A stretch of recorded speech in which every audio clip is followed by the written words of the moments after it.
তোমাদের দাদাভাইয়ের জন্য একটা আইফোন নেব।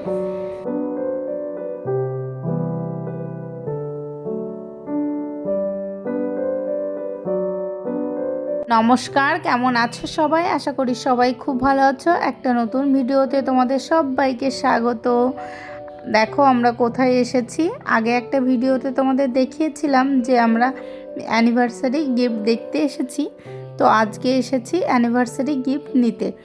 আমাদের অ্যানিভার্সারি হয়ে গেছে। আমার মেয়ের যেদিন বার্থডে ছিল সেদিনই আমাদের অ্যানিভার্সারি ছিল।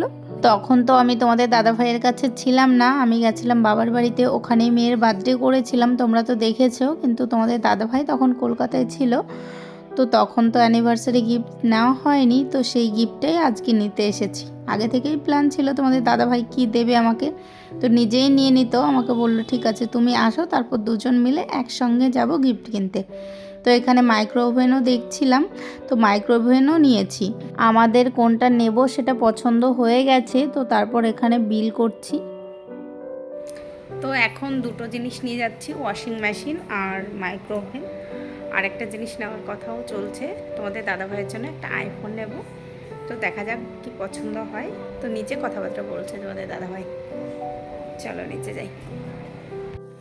তো দেখো আমি বাড়ি চলে এসেছি। বাবানের ছুটি হয়ে গেছিলো, তো ম্যাম ফোন করেছিল ছুটি হয়ে গেছে, তো তার জন্য তাড়াহুড়ো করে এসেছি। আর আমাদের ওয়াশিং মেশিন নিয়েছি আর মাইক্রোওভেন নিয়েছি। তো ওটা ডেলিভারি দেবে দুদিন পর। হ্যাঁ ওয়াশিং মেশিন। আর বাড়ি এসে বাবানের খিদে পায়নি, আমার খিদে পেয়ে গেছে। এদিকে ডিম সিদ্ধ বসিয়েছি আর এখানে দুধ জাল করছি। আর বাবান ডিম ভাজা দিয়ে ভাত খাবে, তো একটু পরে খাবে বাবান, ওকে একটু পরে দেবো। আর আমি ডিম সিদ্ধ খাবো। আর তোমাদের দাদাভাই যখন আসবে তো তখন ও খেয়ে নেবে। তো চলো এখন ফ্রেশ হব। এটা হলো আমার অ্যানিভার্সারি গিফট। তো আমার বাবানের যেদিন বার্থডে ছিল সেদিনই আমাদের অ্যানিভার্সারি। তো তখন তো আমরা এখানে ছিলাম না, তাই তোমাদের দাদাভাই আগে থেকেই বলে রেখেছিল। তোমরা তো আগে ভিডিওতে দেখেছো, আমরা দেখতে গেছিলাম ওয়াশিং মেশিন, তো তখন তো দেখে এসেছিলাম। তো ওটা এখন আনতে গেছিলাম। এখন আর হাতে কাচতে হবে না জামা কাপড়। তো চলো ফ্রেশ হয়ে নিই। Hello friend, good evening. তো কালকে যে মাইক্রো ওভেন আর ওয়াশিং মেশিনটা কিনতে গেছিলাম ওটা চলে এসেছে, নিচে আসছে। তো আসলে তোমাদের দেখাচ্ছি। এই দেখো আজকে শুধু মাইক্রো ওভেন এসছে, আজকে ওয়াশিং মেশিন দিয়ে যায়নি। তো এটা কালকে সেট করতে আসবে আর কালকে নিয়ে আসবে ওয়াশিং মেশিনটা। স্যামসাংয়ের নিয়েছি, আমরা খুলতে পারবো না, কালকে ওরা এসে খুলে লাগিয়ে দিয়ে যাবে। সন্ধ্যাবেলায় বাবানকে নিয়ে গেছিলাম ডান্স ক্লাসে। তো ডান্স ক্লাসে রেখে তোমাদের দাদাভাই আর আমি একটু শপিং মলে এসেছিলাম একটু ঘুরতে। অনেকক্ষণ টাইম ছিল, 1.5 ঘন্টা মতন। তো তার জন্য একটু শপিং মলে ঢুকেছিলাম। তো এখানে এসে দেখো তোমাদের দাদাভাই আমার জন্য প্যান্ট দেখছে, জিন্সের প্যান্ট। তো তোমাদের দাদাভাইয়ের এটা খুব পছন্দ হয়েছে, কিন্তু আমার কোনো নেওয়ার ইচ্ছা ছিল না।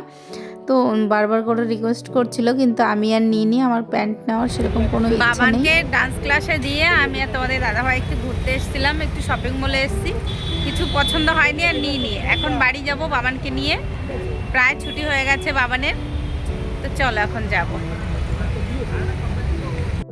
আজকে এসছে মাইক্রো ওভেনটা সেট করে দিতে। কোথায় রাখবো এখনও ঠিক করিনি আমরা মাইক্রো ওভেন, তার জন্য এই গ্যাসের পাশেই এখানে পয়েন্ট আছে কারেন্টের, তো এখানেই সেট করে দিচ্ছিল যে ঠিকঠাক আছে নাকি। ওরা সেট করে দিয়ে যাচ্ছিল, বুঝিয়েও দিয়ে যাচ্ছিল কিভাবে কি চালাবো সেটা।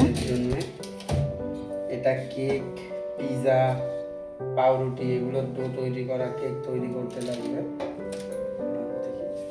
আপনি কাঁচের প্লেটটা চাইলেও মানে না শোয়ানো উচিত, চাইলেও শোয়া যাবে, কিন্তু রিংটা থাকে তাহলে ঘুরবে না, কাঁচের প্লেটে ঘুরবে। কাঁচের প্লেটটা ঘোরার কাজ করাচ্ছে। দেখুন যদি শুধুমাত্র গরম করার থাকে। তো দেখো দুপুরে আমি খেতে বসে গেছি। আজকে আমি রান্না করেছিলাম মাছ সিদ্ধ আর হচ্ছে কলা দিয়ে তরকারি, কাঁচা কলা দিয়ে। সবার খাওয়া হয়ে গেছে, লাস্টে আমি খাচ্ছিলাম। আজকে কিন্তু মাইক্রো ওভেনে করি, আজকে মাইক্রো ওভেনে গাজরের হালুয়া বানাচ্ছি। তো গাজরটাকে প্রথমে দিয়েছি বাটার দিয়ে একটু ভাজতে দিয়েছি। তো দেখো বেরোলে তোমাদের দেখাবো। 10 মিনিট দিয়েছিলাম, তো এক্ষুনি 10 মিনিট হয়ে যাবে, আর 1 মিনিট বাকি আছে। দেখো গাজরের হালুয়া এখন কড়াইতে ঢেলে নিয়েছি। প্রথমে মাইক্রো ওভেনে বাটার দিয়ে 10 মিনিট মতন একটু সিদ্ধ করে নিয়েছি। কড়াইতে যে ঘি দিয়ে ভাজতে হয় সেটা আমি মাইক্রো ওভেনে 10 মিনিট করে নিয়েছি। তো তারপর আমি কড়াইতে রান্না করছি। দুধটা খুব ভালো করে জাল দিয়ে রেখেছিলাম, ঘন করে, দুধটা ঘন করে জাল দিতে হবে। তারপরে এই ঘন দুধটা দিয়েই রান্না করেছি, আর এত টেস্ট হয়েছিল খেতে। এই দেখো আমার গাজরের হালুয়া একদম রেডি। এত টেস্ট হয়েছে খেতে। ঘিয়ের বদলে বাটার দিয়েছি এর মধ্যে। এই দেখো দুপুরে সবাই খেতে বসেছি। চিকেন কষা, স্যালাড, এখানে বাবান বসেছে। চলো আমরা খাওয়া দাওয়া করি এখন। এই দেখো আমাদের ওয়াশিং মেশিন দিয়ে গেছে, তো সেটও করে দিয়ে গেছে। এই দেখো এখানে রেখেছি, তো এই বেসিনের সামনে রেখেছি, দরজার পাশেই, একদম দরজাটা খুলে সামনে। আর কোথাও রাখার জায়গা পাইনি। এখানটা ওয়াশিং মেশিন রাখার জায়গা, কিন্তু এখানে বেসিন রয়েছে, তার জন্য এদিকে আর রাখতে পারিনি, তাহলে বেসিনটা একদম আটকে যাবে, তার জন্য এখানে রেখেছি। আর ওপরে একটা তাওয়াল দিয়ে রেখেছি যাতে নোংরা ধুলো না পড়ে, প্রচণ্ড ধুলো হয় তো, তার জন্য এখানে রেখে দিয়েছি। আর মাইক্রোওভেনটা তো এখানেই রেখেছি, তোমরা দেখেছো। আর মাইক্রোওভেনে গাজরের হালুয়া রান্না করেছিলাম। এখন থেকে এখানে যা গরম করতে হবে গরম করতে পারবো। চিকেনের তান্দুরি তো অনেক কিছুই রান্না করতে পারবো। তো চলো, এই দেখো ব্ল্যাঙ্কেটটা আজকে দেবো ধুতে। যে নতুন ব্ল্যাঙ্কেটটা মা দিয়েছে বাবাকে গিফট, তো ওইটা একটা জায়গা না একটু নোংরা ভর্তি রয়েছে, নোংরা ভরে রয়েছে, জানি না কেন। নতুন কম্বলে তো এটা তো 1 সপ্তাহের মধ্যে যদি কিছু হয় তাহলে তো এক্সচেঞ্জ করে দেবে। তার জন্য ভাবলাম ব্ল্যাঙ্কেট তো দেওয়া যাবে, এটা 12 কিলো ওয়েটের, আর ব্ল্যাঙ্কেট তো তার থেকে কম হবে, ওই জন্য দিয়ে দিচ্ছি। ব্ল্যাঙ্কেট দেওয়া যায় কিনা।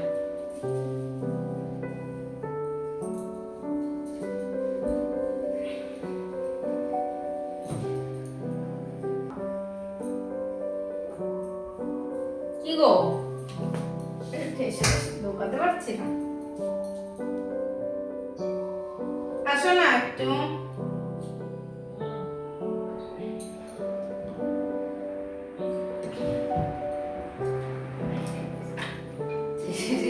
ঢোকাতে পারছি না তো। হবে না, পাগল খাইয়ে ঢুকে হয়নি, তাই খালি রাখতে হবে না। খালি রাখতে হবে না, তো কি এটা ওয়েট তো কম আছে। হবে না, তুমি বলো না একটা কথা। হবে না। তোমরা তো দেখলে ওয়াশিং মেশিনের মধ্যে কম্বলটা দিতে পারিনি। কম্বলটা এত বড় উলের, তো ওই জন্য ভেতরে ঠেসে ঠেসেও ঢোকাতে পারিনি। এটা আমাদের 12 কিলো ওয়েট নিতে পারবে, 12 কিলো ওয়েটের জামা কাপড় এর মধ্যে দিতে পারবো। আর কম্বলটা 8 কিলো হবে, কিন্তু উলের তো, আর এত বড় কম্বলটা ঠেসে ঠেসেও ঢোকাতে পারিনি। তো কি আর করা যাবে, ওটা নতুন কম্বল, কিন্তু একটু দাগ লেগে আছে। জানি না কেন নতুন কম্বলে দাগ লেগে আছে। ভেবেছিলাম নতুন ওয়াশিং মেশিন, তো ওটা দিয়েই উদ্বোধন করি। তো ওটা আগে দেব, এটা 7 দিনের মধ্যে কিছু হলে রিটার্ন করে নেবে আর কি, নতুন দেবে। তো ভেবেছিলাম ওয়াশিং মেশিনের মধ্যে কম্বলটাই দেওয়া যাক, তো তার জন্য দিতে চেয়েছিলাম। তো ওটা তো আর ঢোকাতে গেল না, ওটা আমার বাইরে থেকেই কাচতে হবে। আর ওয়াশিং মেশিনটা এনে আমার ভীষণ আনন্দ লাগছে। এখন থেকে আর হাতে কাচতে হবে না, আমি ওয়াশিং মেশিনের মধ্যেই কাচতে পারবো। এত জামা কাপড় হয় না, তোমাদের দাদা ভাইয়ের এই জিন্সের প্যান্ট মোটা মোটা, এগুলো কাচতে আমার খুব কষ্ট হয়। তো এখন থেকে তো খুশি হয়ে গেছি আমি। তো চলো, আজকের ভিডিওটা তোমাদের দেখতে কেমন লেগেছে অবশ্যই কমেন্টে জানাবে। আর ভিডিওটি ভালো লাগলে একটা লাইক করে দেবে, একটা সাবস্ক্রাইব করে দেবে। আর আজকের ভিডিওটা এখানেই শেষ করছি, আবার দেখা হবে নতুন একটি ভিডিওতে।